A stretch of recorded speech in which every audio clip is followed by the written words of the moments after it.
आज हम class 10th के चैप्टर 1 वास्तविक संख्याओं के बारे में पढ़ेंगे। इसके बारे में हम पहले क्लास 9th में भी पढ़ चुके हैं। वास्तविक संख्याओं को समझने से पहले हमें प्राकृत संख्याओं, पूर्ण संख्याओं, परमेय, अपरमेय, धन परमेय संख्याओं, सम संख्या, विषम संख्या, इस सब के बारे में जानना आवश्यक है। इसके बारे में भी हम क्लास 9th में फुल डिटेल में पढ़ चुके हैं। फिर भी अगर किसी को कोई समस्या हो या इनके बारे में पुनः जानकारी प्राप्त करना चाहते हैं तो दिए गए आई बटन पर क्लिक करें तो आपको यहाँ से सारी जानकारी प्राप्त हो जाएगी। अब हमें उन जानकारी को आगे लेते हुए आगे बढ़ना है और यहाँ पर हमें वास्तविक संख्याओं के बारे में और आगे जानना है। तो सबसे पहली बात, इसका नाम ही है चैप्टर का वास्तविक संख्याएं। तो पहले हम जानते हैं वास्तविक संख्याओं के बारे में। परमेय और अपरमेय संख्याओं के संग्रह को वास्तविक संख्याएं कहते हैं। यहाँ पर बात आती है परमेय संख्या और अपरमेय संख्या। तो परमेय और अपरमेय संख्याओं के बारे में हम जानते ही हैं।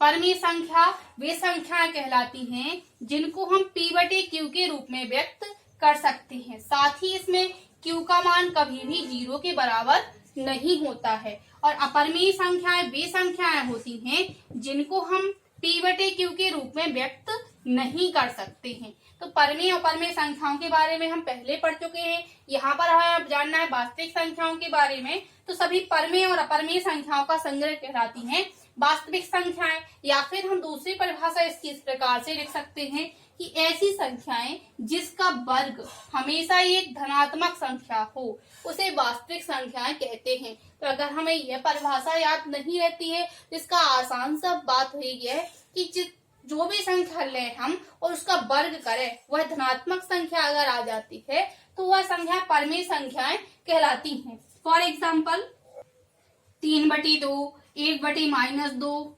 4/3, -9, -5, -2। अब हमने ये एग्जाम्पल लिए हैं, इसके अलावा और भी एग्जाम्पल हो सकते हैं। अब यहाँ पर परिभाषा हमने लिखी है, ऐसी संख्याएं जिसका वर्ग धनात्मक संख्या हो वास्तविक संख्या कहलाएंगी। इनमें से हम किसी भी संख्या का अगर वर्ग करें, देखिए मैं 3/2 लिया और इसका हम वर्ग करें तो यहाँ आ जाएगा 9/4। यही एक धनात्मक संख्या है प्राप्त हुई है, अतः ये हमारी वास्तविक संख्या हो जाएगी। और अगर हम इसमें लें 1/-2, यहाँ पर हमें वर्ग करना है तो इसका जब हम वर्ग करेंगे तो यहाँ हमें प्राप्त हो जाएगा 1/4, क्योंकि अगर हम -2 का वर्ग करें तो यहाँ हमें प्राप्त होता है 4। इसीलिए यह संख्या भी वास्तविक संख्या ही होगी। और अगर -9 करें, इसका हम वर्ग करें तो किसी भी ऋणात्मक संख्या का वर्ग हमेशा एक धनात्मक संख्या ही होता है, तो इसका वर्ग आ जाएगा 81। इस प्रकार स्पष्टता बात यहाँ यह आती है कि हम ऐसी कोई भी संख्याएं लें जिनका वर्ग धनात्मक संख्या हो तो वह संख्याएं वास्तविक संख्याओं के अंतर्गत आएंगी। अब हम जानेंगे यूक्लिड विभाजन प्रमेयिका के बारे में। दो धनात्मक पूर्णांक a और b दिए रहने पर ऐसी अद्वितीय पूर्ण संख्याएं q और r विद्यमान होती हैं कि a = होता है bq + r, जहां पर जो r होता है उसका मान या तो 0 के बराबर होता है या फिर इससे बड़ा होता है, या फिर दूसरी कंडीशन इसी में होती है कि उसका मान b से छोटा होता है। यानी जो r होगा वह b से होगा छोटा और 0 के या तो बराबर होगा या फिर उससे बड़ा होगा। अब यहाँ पर बात आती है a, b, q और r क्या है। यहाँ पर a और b है पूर्णांक, q कहलाता है भागफल और r होता है शेषफल। यहाँ पर ये बात आ रही है कि यूक्लिड विभाजन प्रमेय का है, लेकिन हम इसे पहले भी पढ़ चुके हैं। इसको हमने पहले इस रूप में पढ़ा है, भाज्य बराबर होता है भाजक गुणा भागफल प्लस शेषफल। यहाँ पर जो बीच में संख्या होती है कहलाती है भाज्य, और इसमें हम जिस संख्या का भाग देते हैं वह कहलाती है भाजक, और भाग देने पर जो यहाँ प्राप्त होता है यह कहलाता है भागफल, और जो यहाँ संख्या शेष बचती है वह कहलाता है शेषफल। इसको हम अगर इस रूप में देखें तो यहाँ होता है a to b, यहाँ होता है q और यहाँ होता है r। यहाँ संख्या होती है a कहलाएगा इसमें भाज्य, b कहलाएगा भाजक, q कहलाएगा भागफल और r कहलाएगा शेषफल। लिखिए भाज्य बराबर भाजक गुणा भागफल प्लस शेषफल। तो इस प्रकार से हमारा यह कहलाती है यूक्लिड विभाजन प्रमेयिका। अंकगणित की आधारभूत प्रमेय दी यूक्लिड ने। साथ ही गणितज्ञों का राजकुमार कहा जाता है कार्ल फ्रेडरिक गॉस को। यह क्वेश्चन ऑप्शन में मैक्सिमम पूछे ही जाते हैं।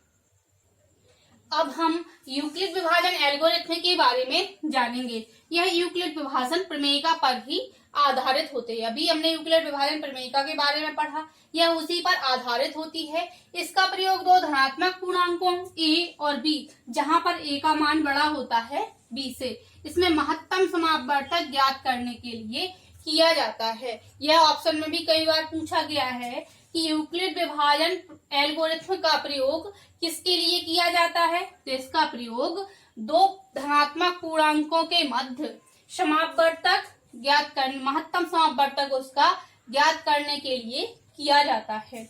अब यहाँ बात आती है कि एल्गोरिथ्म क्या है। तो एल्गोरिथ्म सुपरिभाषित चरणों की एक श्रृंखला होती है।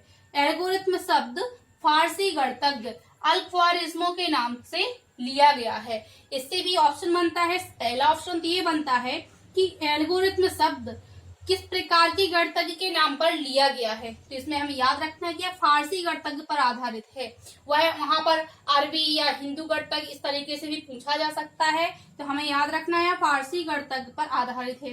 दूसरा है ये किसके नाम से लिया गया है, तो फारसी से अल-ख्वारिज़्मी के नाम से लिया गया है। या ऐसा भी ऑप्शन आ जाता है कि अल-ख्वारिज़्मी कैसे गणितज्ञ थे, तो हमें याद रखना है ये फारसी गणितज्ञ थे। इसमें अगला ऑप्शन बनता है शब्द अलजेब्रा भी इन्हीं की लिखित पुस्तक हिसाब अलजेब्रा व अल मुकाबला से लिया गया है। तो यह ऑप्शन तो मैक्सिमम पूछा ही जाता है कि अलजेब्रा किस पुस्तक से लिया गया है, तो हमें उसका नाम याद रखना है हिसाब अलजेब्रा व अल मुकाबला। इस प्रकार से आज हमने वास्तविक संख्याओं का जो चैप्टर है उसमें कौन कौन सी बेसिक चीजें हैं इसके बारे में जाना है। इसका प्रयोग हम आगे जब प्रश्नावली सॉल्व करेंगे तो उसमें होगा। आगे हम इसमें प्रश्नावली सॉल्व करेंगे नेक्स्ट वीडियो में।